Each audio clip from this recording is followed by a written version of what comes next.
आज 24 जनवरी 2023 दिन मंगलवार है। Welcome back to Clean News MP. चलिए देखते हैं मध्य प्रदेश की 25 फटाफट बड़ी खबरों को। इससे पहले आप न्यूज को कहां से देख रहे हैं हमें कमेंट में जरूर बताएं। साथ ही वीडियो को लाइक करना बिल्कुल ना भूलें। चुनावी साल में सरपंचों को सीएम शिवराज की सौगात 15 से बढ़ाकर 25 लाख रुपए की गई वित्तीय सीमा।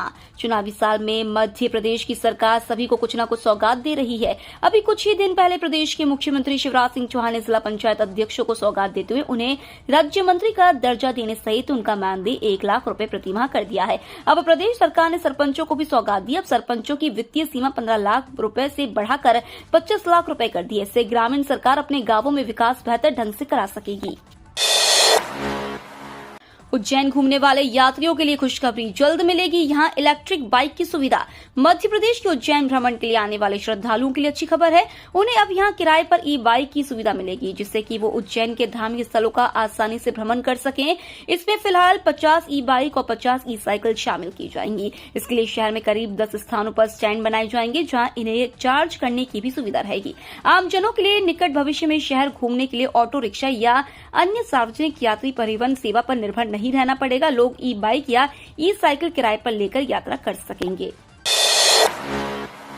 बीसीएलएल की बसों की आवाजाही सुधारने के लिए शहर में 5 बस टर्मिनल विकसित होंगे। शहर में बसों की आवाजाही के लिए सभी क्षेत्रों में टर्मिनल विकसित किए जा रहे हैं। इसके तहत 4 बस टर्मिनल बन चुके हैं, लेकिन इन्हें भी नए सिरे से विकसित किया जाना है। जबकि 5वां टर्मिनल सलैया में बनाने के लिए भूमि की जांच चल रही है। साथ ही यह भी पता लगाया जा रहा है कि यहाँ कितनी बसें एक साथ खड़ी हो सकती हैं। बस टर्मिनल बनाया गया था, लेकिन अधूरे विकास कार्य के कारण बस को रोकने के अलावा उनका मेंटेनेंस नहीं हो पा रहा है। इसलिए इस टर्मिनल को बस जीपों की तर्ज पर तैयार किया जाएगा। वहीं जवाहर चौक का बस टर्मिनल भी अस्थायी बनाया गया था, लेकिन उसके बाद यहां सुविधाएं अभी विकसित नहीं हो पाई हैं।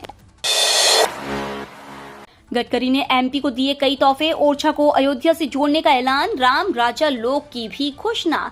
केंद्रीय सड़क एवं परिवहन मंत्री नितिन गडकरी सोमवार को ओरछा पहुंचे और मध्य प्रदेश को कई तोहफे दिए। नितिन गडकरी ने ओरछा में 6,800 करोड़ रुपए की लागत वाली 18 राष्ट्रीय राजमार्ग परियोजनाओं का उद्घाटन और शिलान्यास किया। गडकरी ने ओरछा टीकमगढ़ मार्ग में बेतवा नदी पर उच्च स्तरीय पुल के निर्माण कार्य का लोकार्पण किया। इससे यातायात सुगम होगा और बरसात के मौसम में होने वाली समस्याओं से निजात मिलेगी। केंद्रीय मंत्री ने मोहारी से सतई घाट खंड 2 के 4 लेन चौड़ीकरण का शिलान्यास भी किया। इस परियोजना के तहत सतई घाट से चौका खंड के 4 लेन और चौका से मध्य प्रदेश उत्तर प्रदेश सीमा खंड के 4 लेन चौड़ीकरण का निर्माण कार्य किया जाएगा। शहर को महानगर सा विकसित करने महापौर ने मुख्यमंत्री से मांगे 4,000 करोड़।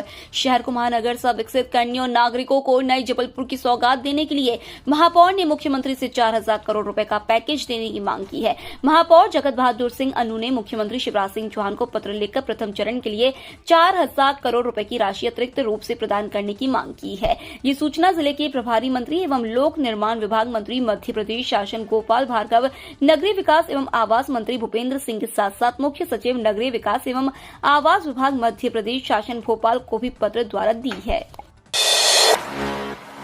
रामचरितमानस पर विवाद के बीच शिवराज का स्कूलों में पढ़ाने का ऐलान। मध्य प्रदेश के मुख्यमंत्री शिवराज सिंह चौहान ने कहा कि प्रदेश के सरकारी स्कूलों में गीता, रामायण और महाभारत की भी शिक्षा दी जाएगी। मुख्यमंत्री ने कहा कि इन ग्रंथों में मनुष्य को नैतिक और संपूर्ण बनाने की क्षमता है। उन्होंने कहा, मुख्यमंत्री के नाते मैं कह रहा हूं, हम तो शासकीय विद्यालयों में गीता का सार, रामायण, महाभारत के प्रसंग पढ़ाएंगे। शिवराज सिंह चौहान ने यह ऐलान ऐसे समय पर किया है जब कुछ नेताओं ने रामचरितमानस पर विवादित टिप्पणी की है। शिवराज का ऐलान इसलिए भी महत्वपूर्ण है क्योंकि इसी साल प्रदेश में विधानसभा चुनाव है और इसे भाजपा के एक और हिंदुत्व दाव के रूप में देखा जा रहा है। मध्य प्रदेश में निजी कॉलेज के एमडी, एमएस विद्यार्थियों के लिए भी अनिवार्य होगा 3 माह का प्रशिक्षण।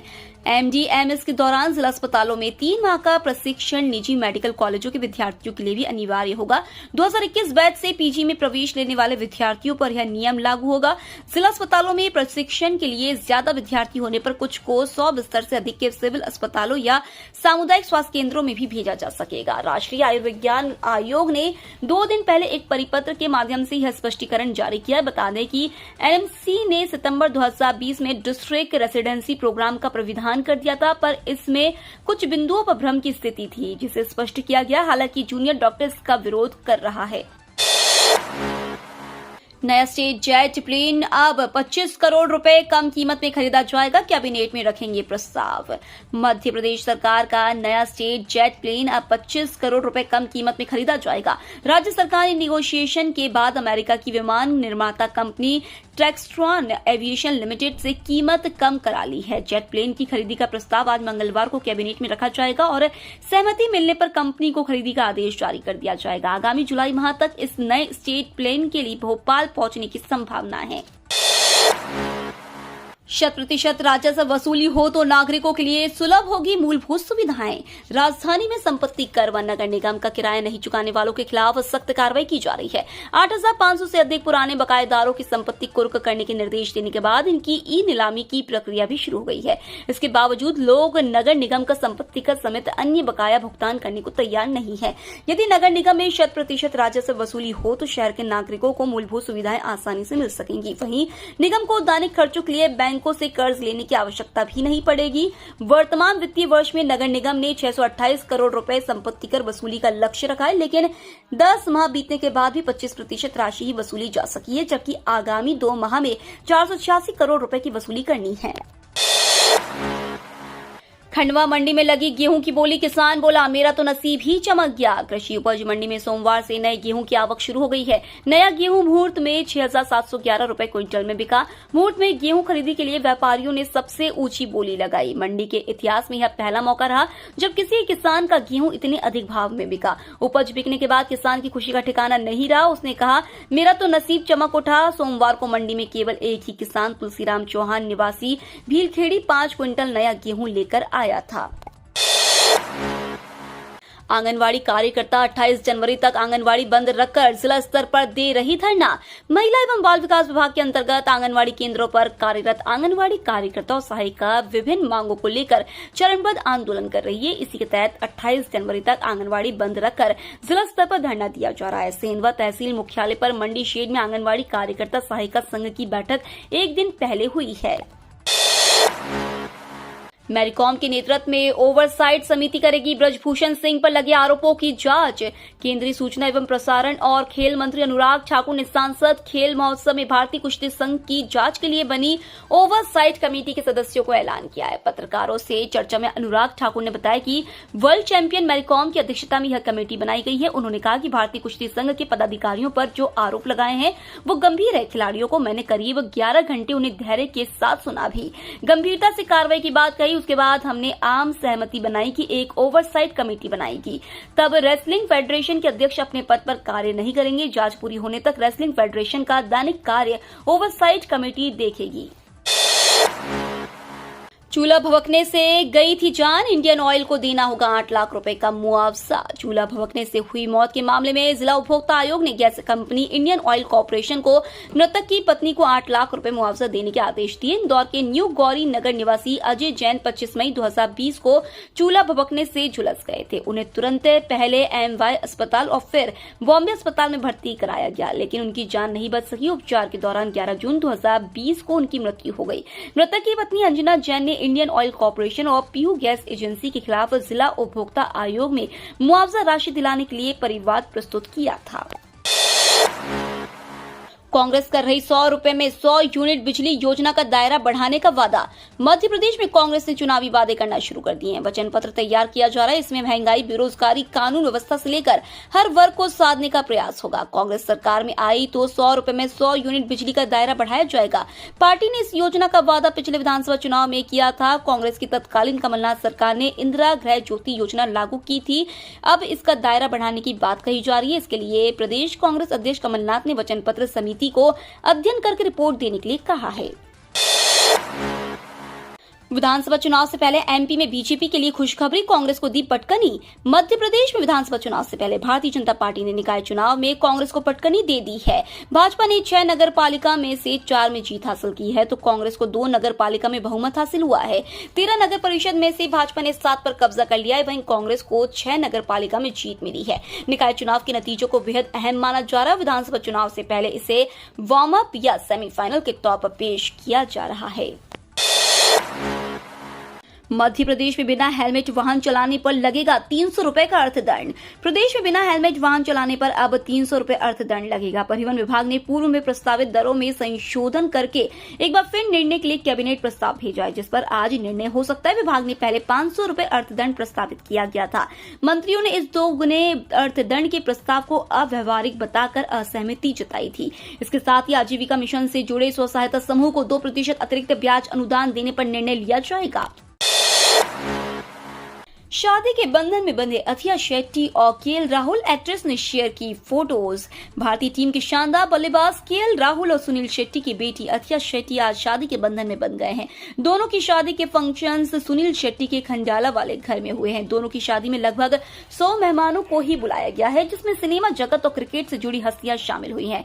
अथिया और राहुल की पहली तस्वीर भी सामने आ गई है। अथिया ने अपने आधिकारिक इंस्टाग्राम पर इन तस्वीरों को शेयर किया है। सर्जिकल स्ट्राइक का सबूत मांगने वाले दिग्विजय पर बरस पड़े सिंधिया। सर्जिकल स्ट्राइक के सबूत मांगकर मध्य प्रदेश के पूर्व मुख्यमंत्री दिग्विजय सिंह पूरी तरह घिर गए हैं। एक तरफ जहां कांग्रेस पार्टी ने इसे उनका निजी बयान बताकर पल्ला झाड़ लिया है, तो दूसरी तरफ भारतीय जनता पार्टी को आक्रामक होने का मौका मिल गया है। केंद्रीय मंत्री और मध्य प्रदेश से ही आने वाले नेता ज्योतिरादित्य सिंधिया ने इसे भारत माता का अपमान और राष्ट्र विरोधी मानसिकता करार दिया है। कभी कांग्रेस में दिग्विजय सिंह के साथ ही रहे सिंधिया ने यह भी याद दिलाया है कि आतंकी ओसामा के साथ कभी उन्होंने जी लगाया था।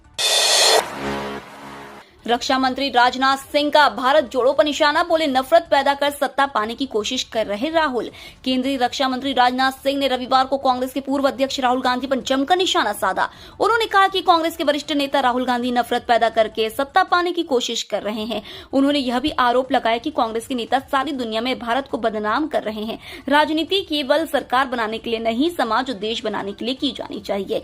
रक्षा मंत्री मध्य प्रदेश के सिंगरौली जिले में 25,500 गरीब परिवारों को मुख्यमंत्री आवासीय भू अधिकार योजना के तहत निशुल्क भूखंड वितरित कार्यक्रम को संबोधित कर रहे थे। 1 फरवरी को पेश होने वाला है बजट। इस शब्दावली के जरिए आसानी से समझ सकते हैं अपने काम की बात। केंद्रीय वित्त मंत्री निर्मला सीतारमण की ओर से 1 फरवरी को बजट पेश किया जाने वाला है।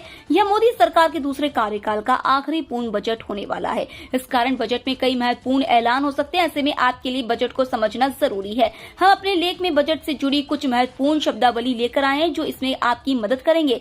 सकल घरेलू उत्पाद किसी भी देश की भौगोलिक सीमाओं के अंदर एक वित्त वर्ष में उपयोगकर्ता द्वारा उपभोग की जाने वाली वस्तुओं और सेवाओं का मौद्रिक मूल्य होता है। इसमें सरकार की ओर से प्रदान की जाने वाली रक्षा, शिक्षा, हेल्थ सर्विसेज को भी शामिल किया जाता है।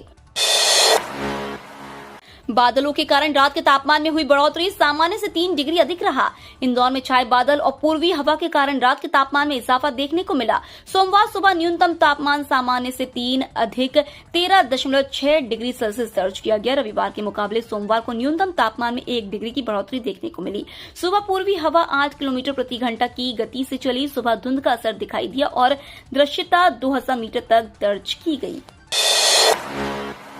छात्रों के लिए अच्छी खबर, शिक्षकों को दी जाएगी ट्रैफिक की ट्रेनिंग। मध्य प्रदेश के स्कूली और कॉलेज के छात्रों के लिए अच्छी खबर है। मध्य प्रदेश में बढ़ते सड़क हादसों को रोकने के लिए अब राज्य सरकार यातायात पुलिस शिक्षकों की मदद लेगी। इसके तहत शिक्षक विद्यार्थियों को यातायात नियमों का पाठ पढ़ाएंगे। इसके लिए बाकायदा शिक्षकों को ट्रैफिक की ट्रेनिंग दी जाएगी। इसके तहत हर स्कूल और कॉलेज से 2 शिक्षकों को प्रशिक्षण देंगे।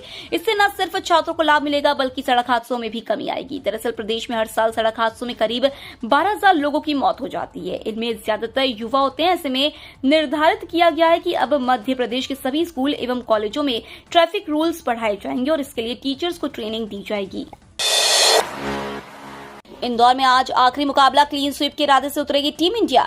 न्यूजीलैंड के खिलाफ 3 मैचों की वनडे सीरीज में भारत ने 2-0 से बढ़त बना ली है और आज मंगलवार को इंदौर में होने वाले तीसरे और आखिरी वनडे मुकाबले के लिए तैयार है। इंदौर के होलकर स्टेडियम में न्यूजीलैंड के खिलाफ मैच में टीम इंडिया निश्चित तौर पर 3-0 से क्लीन स्वीप के इरादे से उतरेगी। इससे पहले भी भारत ने श्रीलंका के खिलाफ वनडे सीरीज 3-0 से जीती थी। ऐसे में रोहित शर्मा न्यूजीलैंड के खिलाफ भी उसी जज्बे का प्रदर्शन करना चाहेंगे। मध्य प्रदेश 470 खिलाड़ियों के साथ 27 खेलों में दिखाएगा अपना जलवा। हिंदुस्तान के दिल मध्य प्रदेश में 8 दिनों के बाद खेलों का महाकुंभ शुरू होने वाला है।